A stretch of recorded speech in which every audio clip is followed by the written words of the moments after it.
Yeah, so we've had this, as we heard yesterday evening, we've got this series of talks um, on mudras. And actually, I'm really pleased that we're doing this topic of mudras because I think it's really made me go back to, in a bit more depth, to what a mudra actually is. So it's very easy to say, we translate it as a hand gesture, but it's much, much more than just a hand gesture. It's a symbol.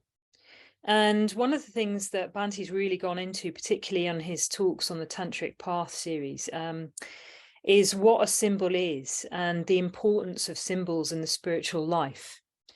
Because in Buddhism, we've got this whole conception of enlightenment, this state of being, which is incredibly rich and multifaceted and hard to understand and deep and beyond words and letters.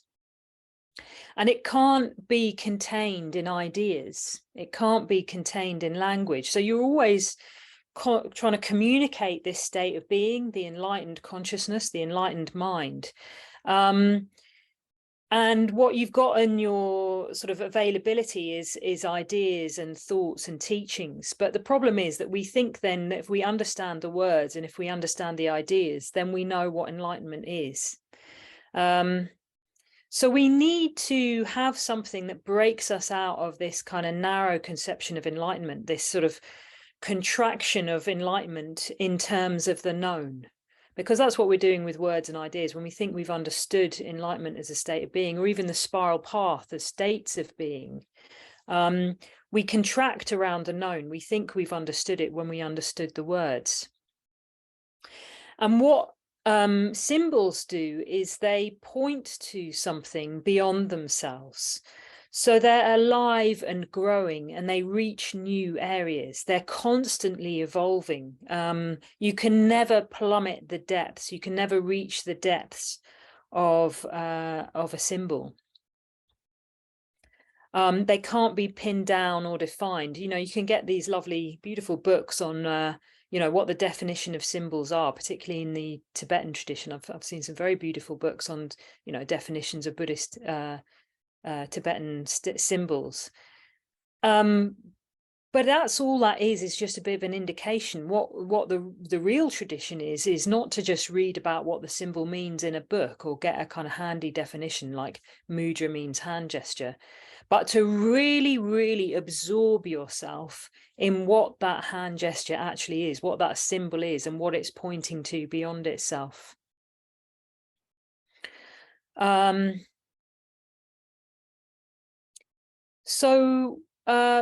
mudra is one of the symbols that point to the enlightened state of being, that point to the qualities of the spiral path. And it's particularly focusing on body and posture, on the sense of touch. So what you have is that enlightenment, the state of being, is not an abstract state of mind. It's not an abstract idea. It's a state of being that's expressed. It's expressed in terms of image, which is using the sight faculty. It's expressed in terms of mantra, which uses the sound faculty, and it is expressed in terms of posture and mudra, which expresses its touch faculty or body faculty. So we have within that the body, speech, and mind of the enlightened state, or of the states of the spiral path, as expressed in image, sound, and mudra, gesture, posture. And one of the things that Bhante talks about is he talks about how the enlightened state of being kind of can't be kept within itself. It can't be kind of contained in an idea. It pours out into visions and into sounds and into posture, into the body itself. So contemplating the visions of the Buddhas and the Bodhisattvas, the sounds of the Buddhas and the Bodhisattvas, which is their mantra, and the postures of the Buddhas and Bodhisattvas leads us to the state of being which they are expressions of. So enlightenment, it's like it's such a vibrant state of being. it can't be held back. It moves out into images, beautiful images with many colors and lights. It pours out into these wonderful sounds, deep sounds, resonant sounds, and these exquisite postures, these lovely mudras that express so much simply with the hands. And what is true of enlightenment is also true of us. So our state of being is not abstract. It's expressed all the time in the state, in how we look, how we sound, how we hold ourselves. Our bodies are shaped over time. We're kind of constricted here and expanded here through our experiences of life. I was thinking it's a bit like the trees around here. There's for those of you who've been here, there's a beautiful ash tree that's on the river walk going into the village, and it's a huge ash. I don't think I've ever seen such a big ash tree, and it's so big that it's actually grown over the fence, you know. So sometimes that happens with trees, isn't it? There's a fence and that's just not going to stop their growth. So it's got this kind of great big metal clasp just in its trunk that it's sort of just grown over. And you'll also find if you go up high that you can always tell the prevailing wind direction, because it pushes the tree in a particular shape. So the tree grows according to the wind. And we're a bit like that. We grow according to our experiences. Our bodies take shape over time. Our postures take shape over time in response to the lives that we live in the environment around us. So our bodies are shaped by our practice. Our practice is expressed in our postures and our body.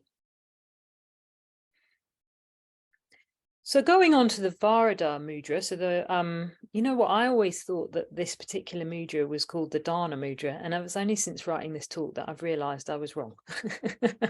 And it's the Varada mudra, which is V-A-R-A-D-A, Varada. And this is the gesture or the posture that expresses generosity. Again, it's like there's an enlightened state of being, full of wisdom and compassion and energy, a very, very vibrant state of being. And it's almost like that state of being can't help itself. It pours out in generosity in this hand gesture. So Vara, V-A-R-A, means wish or boon or privilege. And the Varada mudra is the open-handed gesture. If you read the early Buddhist texts, you come across a phrase that happens again and again, a repeated phrase, that where the Buddha refers to the tight fist of the bad teacher. You find it in the Pali Canon, and you also find it in the Vimalakirti Nadesha. So this was obviously a phrase that was around at the time of the Buddha. And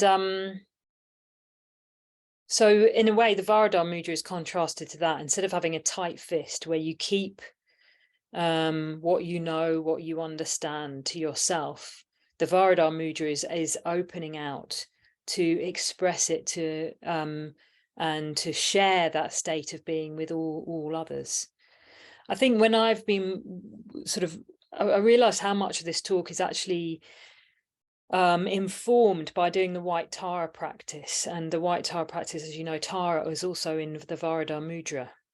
And in the White Tara practice, you do feel this sense of very, very kind of concentrated wisdom and compassion that I keep coming back to this phrase, but it's the phrase that's true. It's that it can't be contained. It can't be contained. You become filled with the love and the wisdom of Tara, and that can't be contained within Tara's skin in a funny kind of way. It has to pour out. It has to be shared. And this is what Bhante also said of the enlightened state. He said it's not that that you can't have enlightenment in a one-sided kind of way. It has to be expressed. It has to be shared. And we can see that in the life of the Buddha, that he spontaneously needed to talk. So the Udana, a collection of what's called his inspired utterances, he wasn't asked for a teaching at that point. He had something to say and something to share. And Bhante talks about his relationship with Ananda. It wasn't just that the Buddha needed a kind of butler, a spiritual sort of companion in the sense of being a sort of servant or personal assistant to him. Remember, these are the days before emails or even much writing at all. So he didn't need a kind of personal assistant to answer his letters and take his calls. He needed someone to share his practice with, on hand, so that the Buddha, when he felt moved, could express anything he needed to express. And there's a lovely story, which I've told so many times, but it really is my favorite story in the Pali Canon, which is that, that the Buddha calls out Ananda in the middle of the night just to rejoice in the merits of Sariputta. And Sariputta's not there. Sariputta doesn't make an appearance in this sutta at all. It's just the Buddha and Ananda, and the Buddha says, do you approve of Ananda? And do you approve of Sariputta? And Ananda, it's a bit of a leading question. Ananda's not going to say no. I don't actually. I've been meaning to say, Buddha, that I'm really struggling with him. He doesn't need to say that. Actually, they're just sitting together, and the Ananda starts rejoicing in the merits of Sariputta. The Buddha starts rejoicing in the merits of Sariputta, and all these devas join them, and they start rejoicing in the merits of Sariputta. It's very, very beautiful passage from the Pali scriptures. But I think it's deeply significant because what it's showing is that the Buddha couldn't contain himself. In the most positive sense, he couldn't contain what he understood and what he felt. It was so positive that he just had to rejoice in Sariputta for absolutely no reason whatsoever. At the end of the sutta, they just go to bed. And apparently Dilgo Khyentse Rinpoche was like that as well. His kind of favorite evening pastime was to, apparently the disciples loved it. They'd go and hang out. If they had a free evening, they'd go and hang out in Dilgo Khyentse's Rinpoche's room. And Dilgo Khyentse Rinpoche would just rejoice in the merits of his teachers. And apparently as he did so, he just had tears pouring down his face of gratitude. And there was no reason for that. It wasn't like a teaching. It was just couldn't be contained. The love that he had couldn't be contained, had to pour out.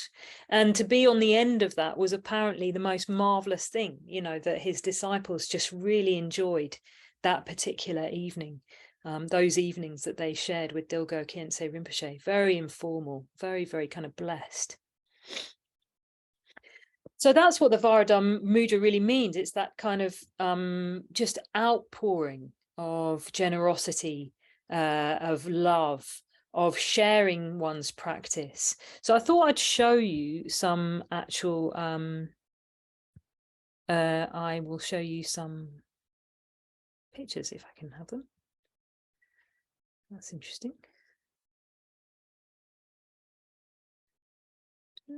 Not quite showing.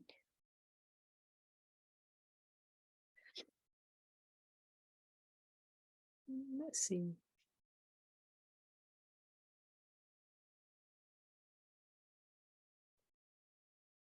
Oh, that's right.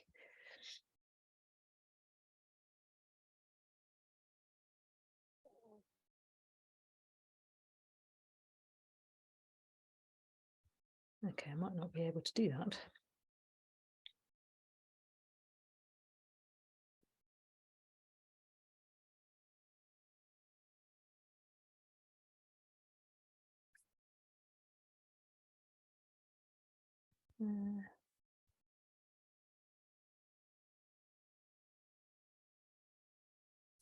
The best laid plans.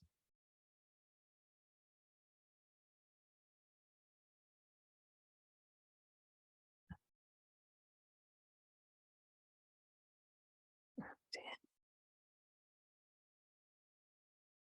My computer's got a kind of, it's got a security feature.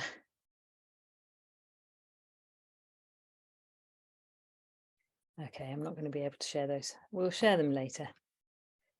It's got a security feature that won't let me share on Zoom. It says, well, you can. I've just disabled it, but then it says, but you've got to log out of Zoom in order to do them. Yeah, I think I'll leave it. Okay. So, well, I've got one of the pictures here, in the sense that I've got my little white Tara in the background. So I can actually show you. So if you see, there's the Varada mudra. It's that open-handed generosity mudra, a hand going outwards. And we find it in white Tara and the medicine Buddha. That's it. Another thing I could do is I could look at it on my phone and see. So yes, we've got white Tara, we've got the medicine Buddha. There you go. You can see that.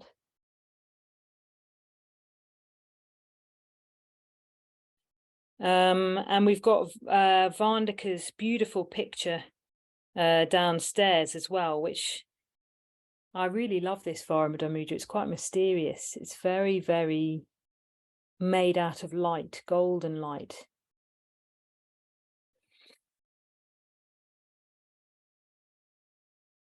And then yes, and another one of white Tara. So again, you can see that open-handed generosity.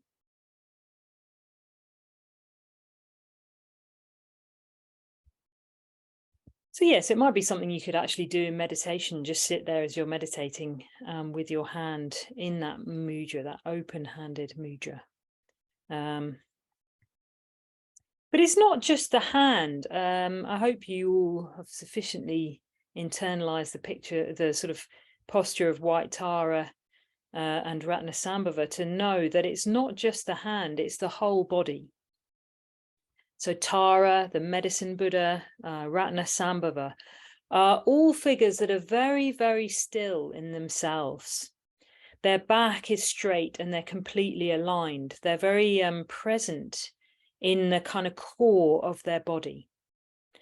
And their other hand is in, well, Tara is to her heart, and the medicine Buddha is holding a bowl. Ratnasambhava is in a meditation mudra. So their hand is to the body, you know, it's either to their heart or the, you know, for Tara, it's the 3 jewels at her heart. For the medicine Buddha, he's holding, you know, the begging bowl filled with herbs in his lap, or it's Ratnasambhava's meditation, which again is a very kind of still posture, suggesting that while he's giving, he's also in the depths of meditation, which is a sort of more internal state, a more grounded, strong sort of state in the core of his body.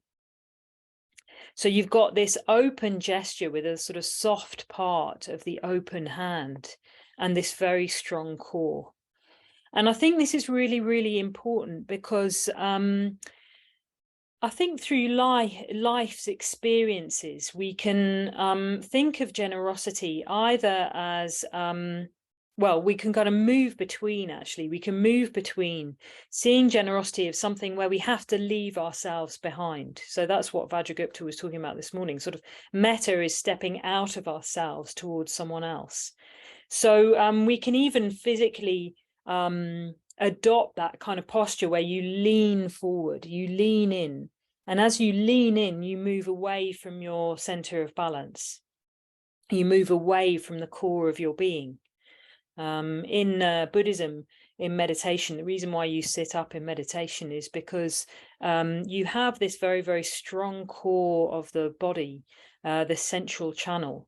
And a lot of the meditative exercises are about sort of the flow of energy in the central channel, which is an upright channel as you're sitting up. So often we can think of generosity as about moving away from that central channel towards leaving ourselves behind. And as a kind of sort of reaction to that, we can then pull ourselves back and close ourselves down to stop ourselves having to give, because we don't want to leave ourselves behind. So we move between leaving ourselves behind in order to give and going so far back into ourselves that we don't share our being, we don't share who we are. And what these postures show is that it's possible to be very, very centered, very in touch with your deeper values. You know, that's what Green Tara is doing. Very, very in touch with the central channel, with the heart, with our own values, and moving forward to others, moving out and sharing our being with others. So it's got both in that posture, a very strong sense of ourselves, and our groundedness, and being in touch with our own thoughts and feelings and emotions, and being able to give from that place.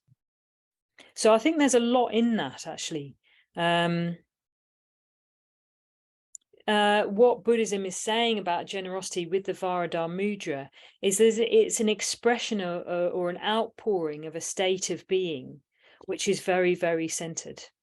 Very in touch with deeper values, in touch with meditation, in touch with our gifts to the world. So that's what I wanted to talk a little bit about for the rest of the talk. The mind from which the Varada Mudra comes.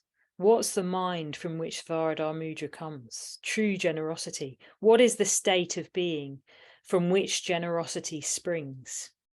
And I'd like to talk about that in three senses. One is integration, the other is positive emotion, and then the mandala of aesthetic appreciation. Partly because I've just been studying that with my friends from Brixton, who I can see, yay! And I really enjoyed it, and I've been continuing to really reflect on that particular teaching. In fact, I just wanted to show that I've got my I Love Brixton mug for my friends from Brixton, particularly for your benefit. Anyway, so integration. So really this is about giving from individuality.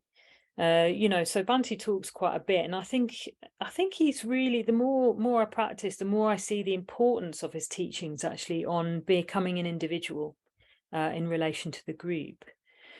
So part of individuality is that you know who you are and you know what you have to give. And it takes a lot to know what we have to give, what our own peculiar, wonderful, unique qualities are that we have to give the world, how we can best contribute. Pasada Deepa's here, and she was saying last night, she said, you know, I can't really give talks, and I don't really have the energy to run retreats and things, but what I can really do is support you guys to do it. And she was so delighted. She made such a delicious meal as well. I don't want to kind of rub it in, but it was really great. She made us all a curry. So, and I think I really respected that. There was a delight in Pasada Deepa offering what she can offer. She offers us a lot, and just supporting T Ratnaloka as a retreat centre and us as a team. So, you know, that's her contribution to the movement, to the order, to the flourishing of the Dharma. I think for myself, I think what I have to give, or sort of like my best skill that I give, you can see Shantavadri sort of appearing in there, which is that there's an element of consistency that I have in my going for refuge. So I don't experience necessarily it's not like my mental state's always completely stable. I do go up and down a bit. But I think someone once said to me, she said, oh, what I really value about you, Vajratara, is that I know that in 20 years' time, I'll come back to you and you'll still be practicing the Dharma. If I'm alive, probably in the next life as well, but if I'm alive, I'll be practicing the Dharma and I'll be continuing to deepen my understanding of it, that I will be committed. There'll be an ongoing commitment to my going for refuge. So, you know, no matter what goes on in life and no matter what my mental states are, that I will continue to just keep going for refuge. And I really was pleased with that. I thought, well, that is a really good gift to give, just consistency.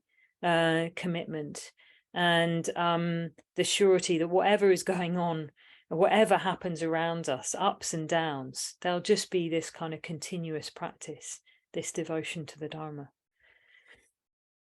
So yeah, so it's good to, maybe we could talk about in our groups, like, you know, what is beginning to emerge from you in your practice about what you give, what you as a particular individual can give. And it's going to be different for every single person. It doesn't have to be the same. I think sometimes we think that all order members have to be teachers, but actually the main thing is that all order members are Kalyana Mitras in the formal or the informal sense. They're friends, and how friendship manifests with that individual will change towards, depending on who that individual is. One of the things Bhante said is, he said, if every order member just took on one person, then the order would double in size, you know. So yeah. So yeah, you are your own unique practitioner, and what pours out of you from your practice will be unique to you as an individual. But the main thing is that we do it from our own free will. So this is where the teaching of the individual comes in, that we don't give out of any pressure to give or any guilt. I think guilt really does undermine generosity. And if you experience guilt, then it's worth reflecting on what's behind it. So often what's behind guilt is fear. And behind fear is a fear from being rejected by the group. It's very, very deep fear, guilt, the fear of being rejected or ostracized by the group, because it's kind of tribal, you know. It's pre-verbal. We depend on each other for our own survival. So being rejected by the group has very, very serious implications. So behind a lot of guilt is fear from being rejected to the group. And then we get into feeling like we're not doing enough, or we're doing something that we shouldn't. My dad always says, I don't know if it's true, he said, Protestant guilt is when you feel guilty for something you haven't done, and Catholic guilt is feeling guilty for something you have done. And I always thought that Catholic guilt was much more fun, because at least you've actually done something to feel guilty about. But anyway. My mum's a Catholic and my dad's Protestant. So I've just got both. So yeah, so guilt, I think that's another thing to really explore. Maybe you want to think about it in your groups, is talk about it in your groups, is what is behind the guilt, and really go into that when you're experiencing it. Really, really sort of, in a way, dwell on guilt as the object of meditation, just to think, okay, well, what is behind the guilt? What am I really frightened of here? And ask yourself that, what am I frightened of? And I think the other thing that can happen sort of side by side with guilt is resentment. When resentment occurs when you haven't really made a free choice to give, you haven't actually agreed to do something. You've done it because you feel pressurized, either by your own guilt or by someone else's influence, or for an idea that you should do something. And yeah, it's very, very undermining resentment, because you can kind of give, and then you get to a certain point where you just get annoyed about giving, and then that comes out. So yeah, that's another thing to reflect on, is resentment. And if you're getting into resentment because of giving, then you've got to go back to the act of giving itself and either not do it or make a free choice to do it, a choice as an individual. So remembering that Buddhism is a path of a kind of radical responsibility for one's own mental states. So if you're experiencing resentment, then it's really, really important to go back to that choice that you've made to give, and either remake that choice to give or don't give. But resentment is very, very poisonous state of mind. So one does have to look at it if one's getting into the state of being of resentment. And take responsibility for one's choices, even if someone doesn't receive it well. It's quite interesting when someone doesn't receive it well, because it kind of throws you back on your motivation in the first place. It's quite painful, and I think it's okay to find it a bit painful. Oh, that's a little ouch there. But it's not a deal breaker. It shouldn't stop you giving, if you see what I mean. Someone's capacity to receive. I did have this little exercise. I was doing a lot of mind training, particularly around the time of my ordination. And I went round, and I got ordained in Tuscany, which was basically a ruin. And it was absolutely filthy. It was a kind of half ruined, well, yeah, more than half ruined. It was filthy, and it was kind of wonderful. It's such a magical place.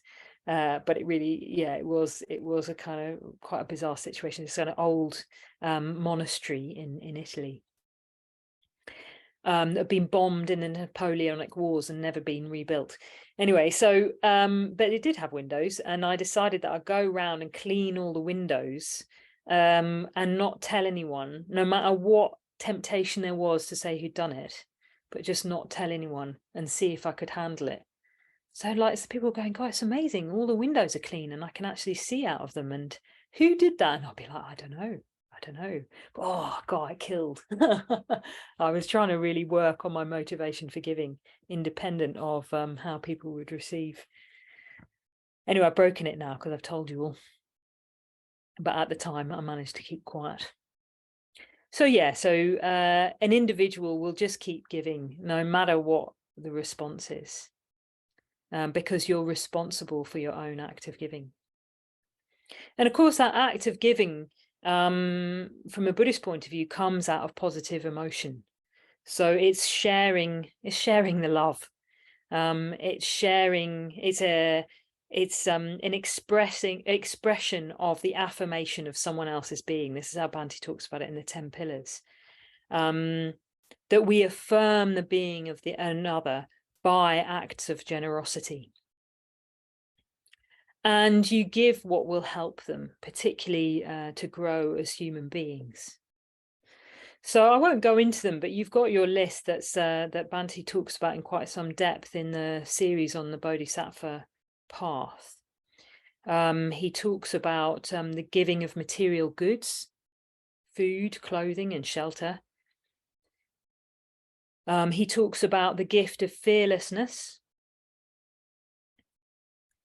the gift of education and culture,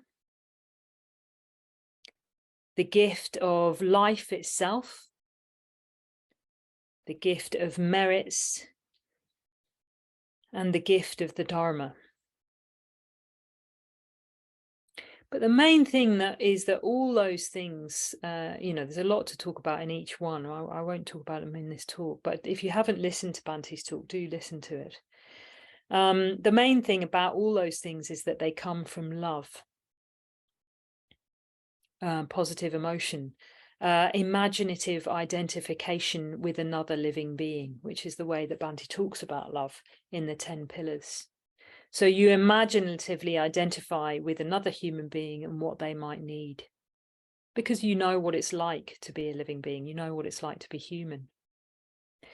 And one of the things I've really noticed, I mean, you're all aware probably, and if you're not, you will be aware that we've outgrown our building at Tiratnaloka, and we need to fundraise for a bigger property. And one of the things that I've really observed about that is how much goodwill there is in terms of people giving us donations to move to a bigger property, and just how moving that is and how uplifting that can be.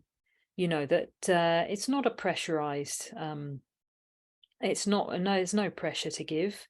We want people to remain as individuals. It's nothing to do with your ordination process if you give or not. But what I've been really moved by is actually how many people have given who have nothing to do with Tiratnaloka directly. So a lot of men, for example, a lot of dharmacharis have given to us. On the convention, the biggest donation that we had was from a dharmachari who gave us £17,500. And he is never going to come on retreat here. Never, ever, ever, ever. Even the Padmaloka team personally gave us, a fair bit of money, actually, thousands of pounds. And again, they're not going to come on retreat here. Even my Qigong teacher gave us a substantial donation. And he really isn't going to come on retreat here because, he's died now, but he he was a man, and he's not even in our particular Buddhist order. So sometimes these little magical things can happen if they happen out of love, and it's so affirming to be on the end of that generosity. I think that's what I've really realized, is how affirming it is to be on the end of that generosity and love from other people who just say, oh yeah, this is what the women need. This is what the ordination process needs, and I'm just going to give it to you. And I really believe in what you're doing. So affirming. So yeah, so it's important as an individual that generosity comes out of positive emotion and love. And I think what this also says is that there's a real need to be in positive mental states when giving. In a way, the main responsibility for generosity is to be in positive mental states oneself. I was talking to my partner's daughter, and I sort of realized from her point of view, you know, in parenthood, that people can they can dwell a lot about what they're giving their children in terms of material good and time. They can dwell on that, on what they're giving or not giving. But what children really want from their parents is for their parents to be happy. Like, that means more to them than anything. And to be in positive mental states. And they really want that for their parents. You know, that is an act of giving to your children, is to be in positive mental states. And it's what we want of our friends. It's the main gift we want from our friends, is that, yeah, that they're in a positive mental state. So yeah, so in a way, if we're going to give, we need to give from that state.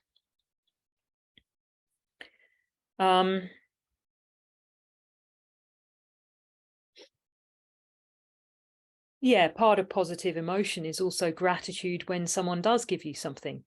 Remembering that Bhante, he's given a whole talk on gratitude, and the Pali for gratitude is Katanyata, which means knowledge of benefits received. So gratitude is also a state of mind from which we give. We give because we're grateful. I am so grateful to the Dharma. The Dharma saved my life, and I'm eternally grateful to my teachers who gave me the gift of the Dharma. And there is no amount of things that I could do in this life that would repay that. So in a way, the expression of my life is out of gratitude for what I'm being given, and enabling others to receive the same gift that I was giving.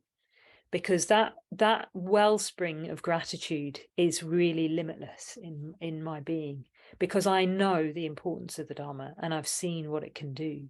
So I want to make it available to others.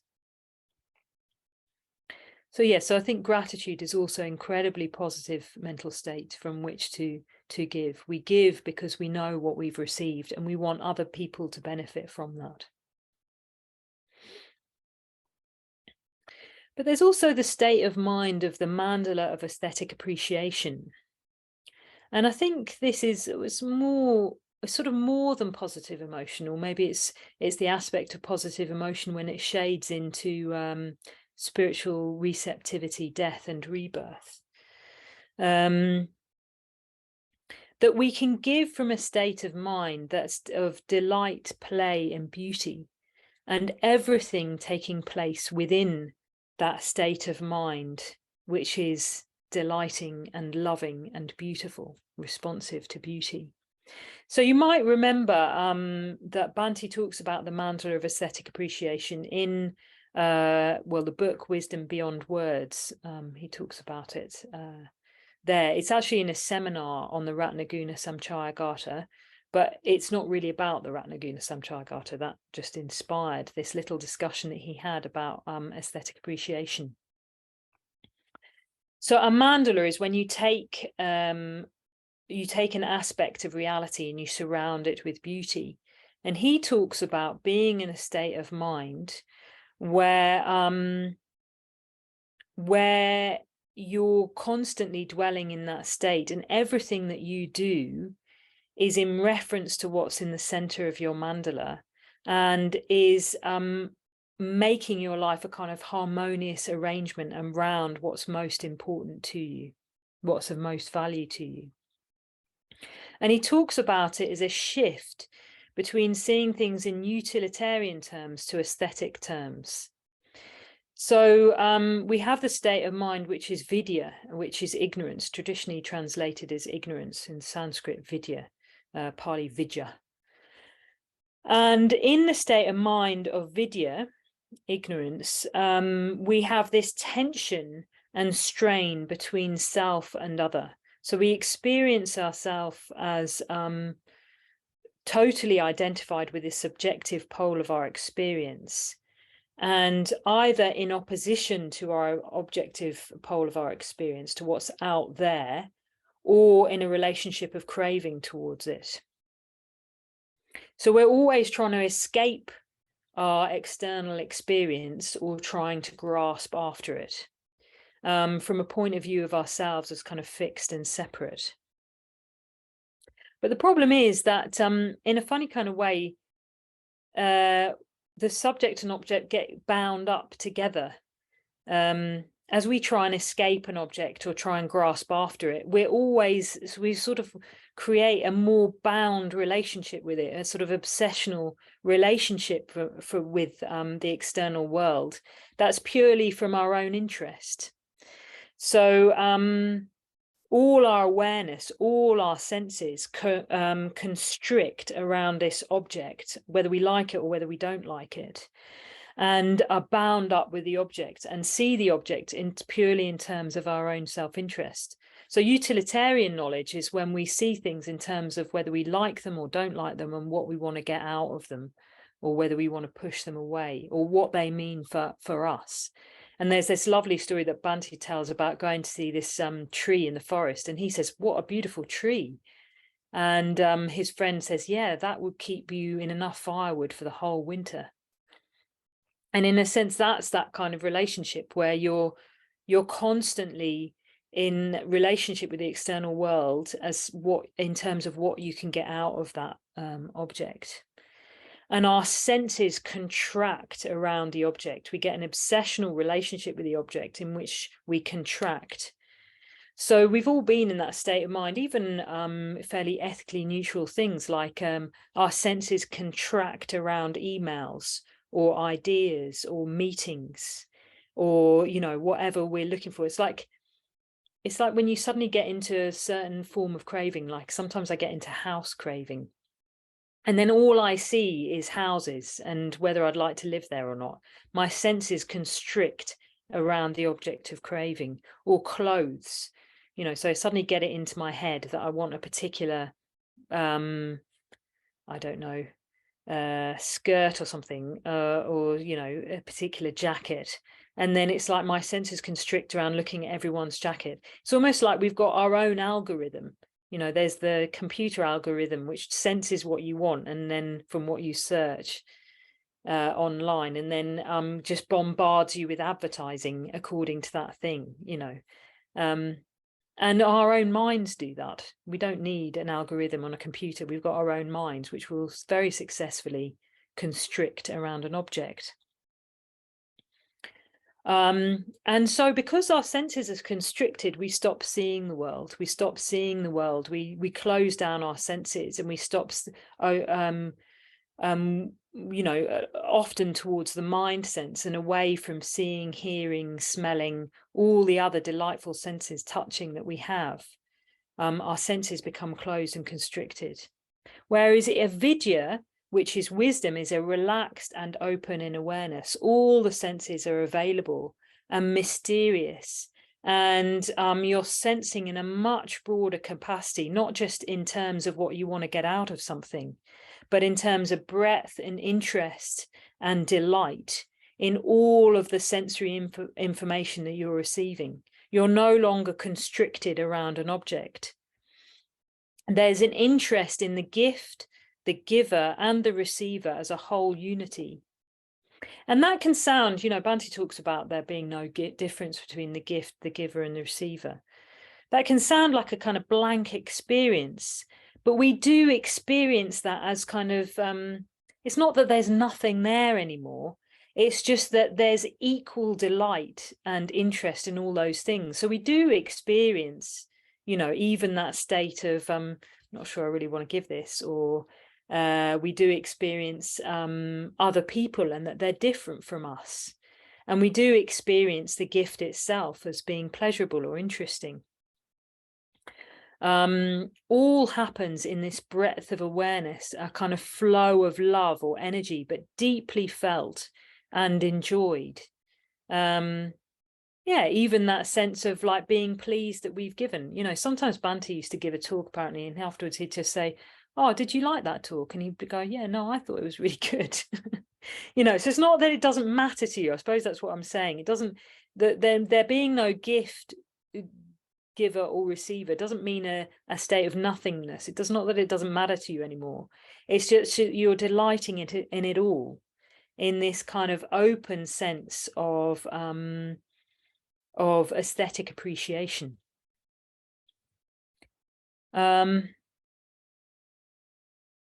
So yeah, and in that flow, what Bhante talks about, sort of the high pinnacle of generosity, is that you can just apply yourself simply to meeting the demands of the present moment.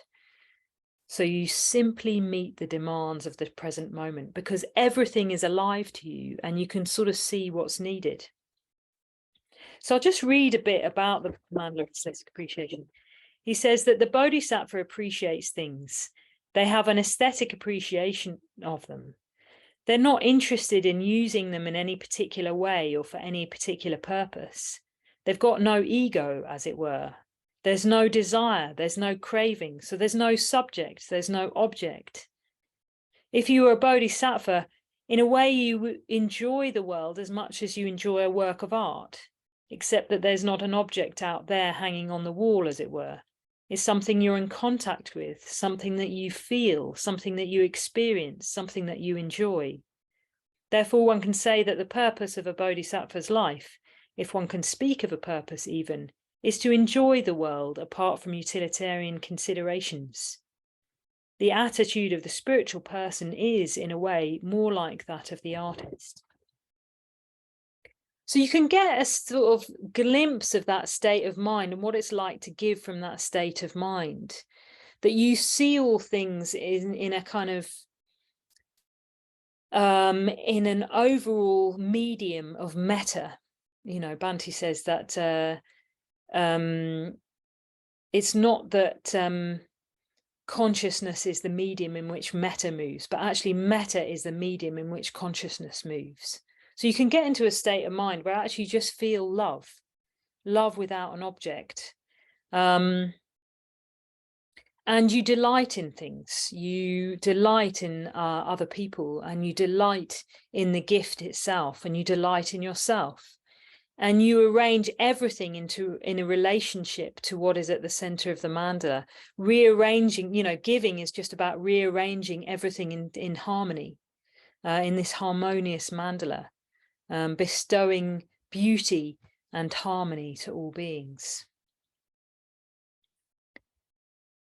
So I was reflecting on this a bit more because one of the sort of fascinating things that I found is I wanted to really understand what stream entry was, and so I was trying to sort of study all the suttas that are about stream entry in the Pali Canon. So in the Samyutta Nikaya, which is the collected discourses, got one behind me. It's not the smallest book, but the Samyutta Nikaya has a section on stream entry, and in that it says that that when you have compassion for people, when you resonate with people, you vibrate with people. So it's a bit like that posture of the Bodhisattva, very, very still in oneself. And giving from that state of being, which is alive and positive with oneself, means you're also connected with the life in others. So you resonate with the life in others.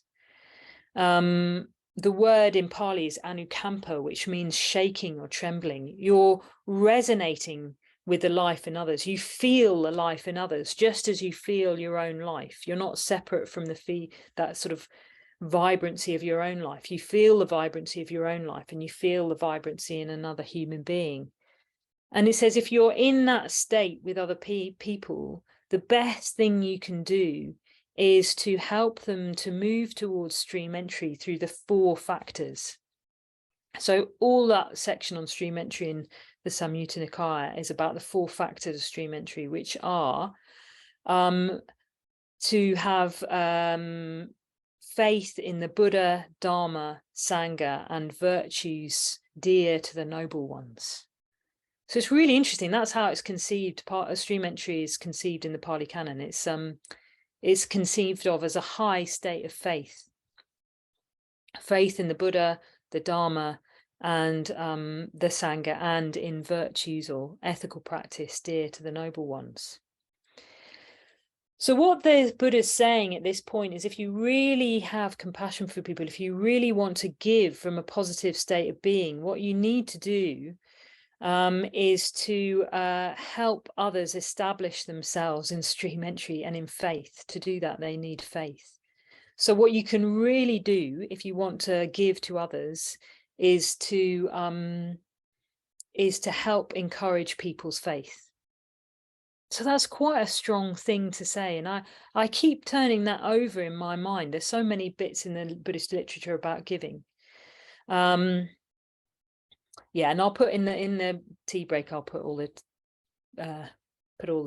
Pali, although I think there's some people helping me out there.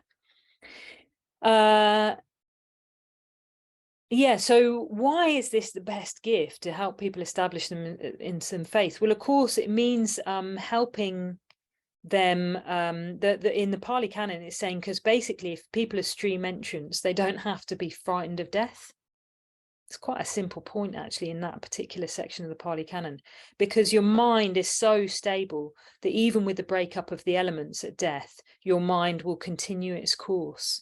So that's a very good gift you can give to someone, is help them not be frightened of death. So that's just interesting.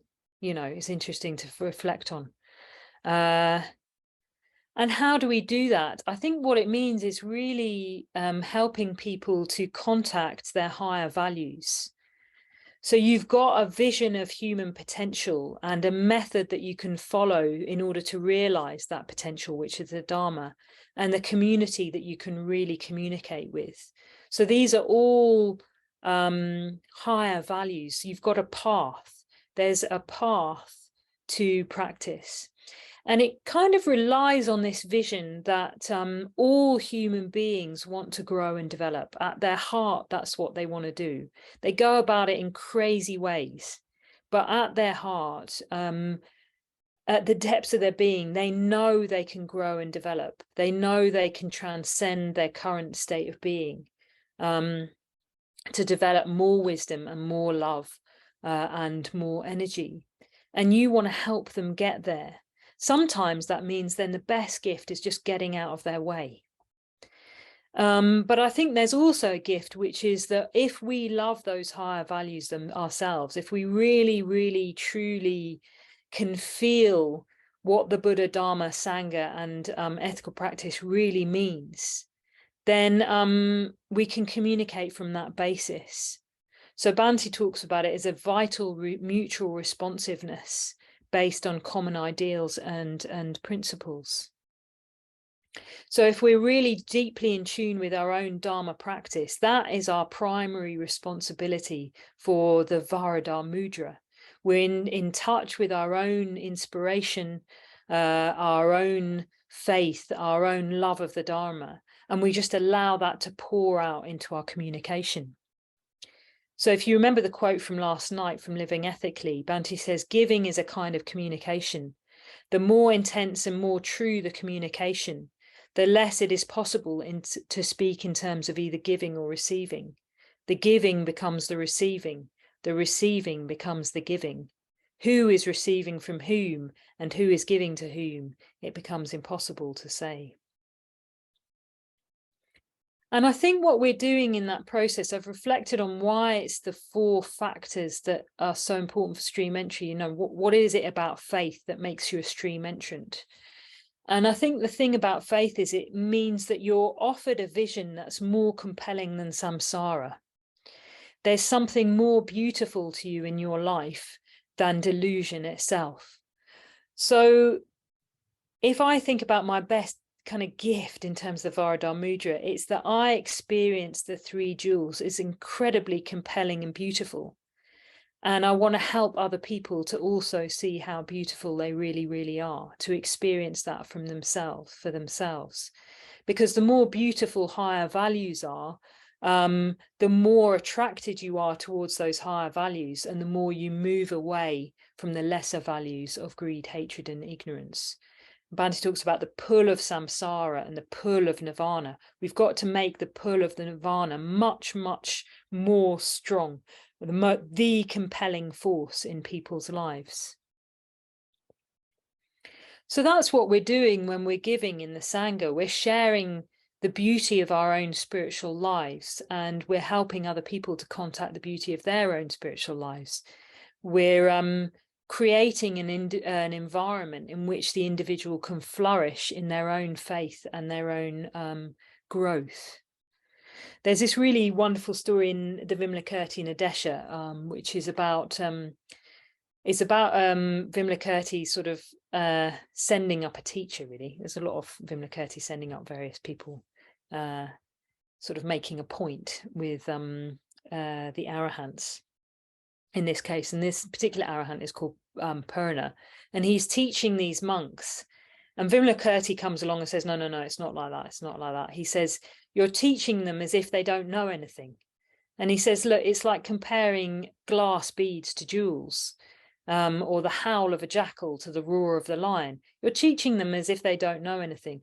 He said, what you've got to do is put them in a state of mind where they recall their own positive motivation, their own roots of virtue. You've got to help them realize what their lives are really about. And then he says, all these monks, they were bodhisattvas in a previous life, and they've just forgotten about it. So you just got to remind them who they really are. And I really love that, because it's not about imposing a set of doctrines or beliefs on someone outside of their state of being. It's almost like we've got to enable people to have the space and the conditions where they can really see it for themselves, where they can flourish and grow. And in the words of the Vimalakirti Nadesha, that they can ripen. We become like the sun. And that does not mean leaving our own core of our being and rushing around in an anxious way, trying to help other people. It means staying within our own practice, enjoying, loving our own practice, and just communicating from that basis, and enabling people to have the conditions where they can see that for themselves. And then generosity becomes sahaja. It becomes, is another Sanskrit word. I love the word sahaja. Sahaja means spontaneous or innate or born together, natural. So I've invented a new term, which is sahaja varada, which means giving from a state of mind that's completely spontaneous. Within the perceptual situation, everything's here. And giving is just spontaneous because it's possible.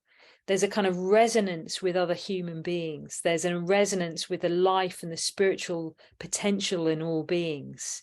And naturally, we know from that state what is needed and how to give.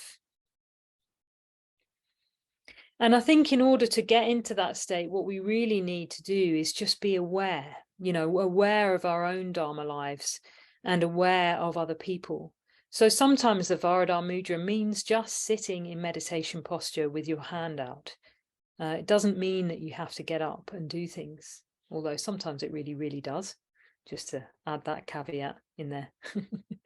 But yeah, sometimes it's just about being aware, taking people in fully. One of the qualities of the Buddha was that he looked at people with an elephant gaze, so that when they came to see him about something, he didn't just like say, oh, here's the 10 precepts or the Noble Eightfold Path. Apparently, he looked at them with an elephant gaze. He would turn his whole being towards them and take them in, which was quite a thing to be on the end of, the Buddha's elephant gaze. Apparently, even that gaze itself, you were so totally taken in without him leaving his own kind of core and his own enlightened state of being. Here he was totally centered and totally aware and absorbed in the life of others, without leaving his own absorption in himself, if you see what I mean. So there's this elephant gaze, a being like an elephant, solid, grounded, totally taking in the other person, and that generosity arose from that. So could we be a bit more like that? I think we could. I think it requires a breadth of awareness. I think it requires a wholeness of response to giver, gift, and receiver. And it requires us to remain in the center of our posture, complete within ourselves, a mandala within ourselves, and giving from that mandala, emerging, letting our generosity emerge from that state of being. And I think in order to do that, to become a mandala within ourselves, we have to keep in positive mental states. We have to prioritize being nourished and inspired and give from that abundance.